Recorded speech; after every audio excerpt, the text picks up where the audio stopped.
All right, so the guy who owns this car that has taken this someplace else, I believe absolutely zero that this customer was the technician on the job. Absolutely not. Knowing the complexity of what we're doing here. So not only did whatever shop put the tie rods on backwards, but Caleb and I are working on the lower control arms, which we're replacing both. And I'm like, this isn't right. So the strut stays in its position, and then the knuckle spins.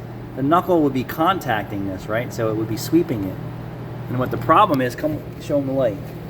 So when they put the strut in, this alignment tab is supposed to be in the front of the knuckle.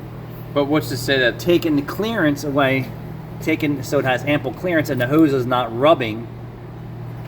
So this whole thing has to be rotated more than 180 degrees to get it in this alignment tab. So look, this strut is not in this alignment tab hole, and then there's the alignment tab on the strut on top of the wishbone piece on the suspension.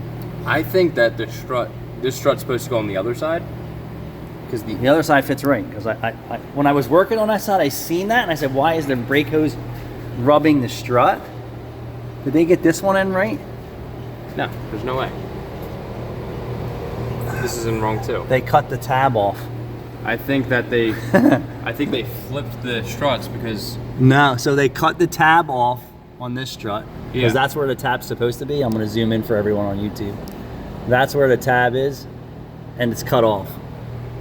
So I wonder if you're right that they put the struts on the wrong side and then realize they completely fucked up because they don't know what they're doing. Just think about it. If they were to actually, I think they got two right struts because of where the alignment tab would go. If they move this alignment tab to where it's supposed to be, this would be here. Yeah. And then they would have to wrap this around. And this is too complex of a job for average Joe, especially this guy. Yeah, well, with this style strut, absolutely. And then this was me making sure the pads don't rattle because this hardware was beat to death. Yeah. That's what you're getting at other shops. And then he actually said that he took this car to Firestone. He said that they said $1,000 for upper and lower ball joints to fix his front end. He said that it was like, oh, upper and lower ball joints or something, and I said... When there's nothing wrong with the uppers that you and I could find.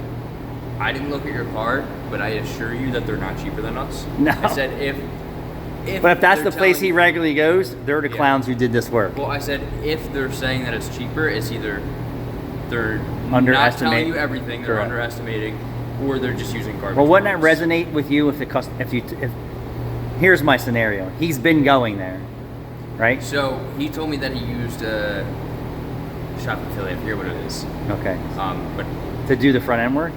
Yeah, he said he got tires done and front end work done at the same time. So there you go, right? And then he went to Firestone, and I bet you they missed the tie rod ends were on backwards. They missed the struts weren't in correctly. They're good. They're so good over there. Everybody's worried about price. That's what you get.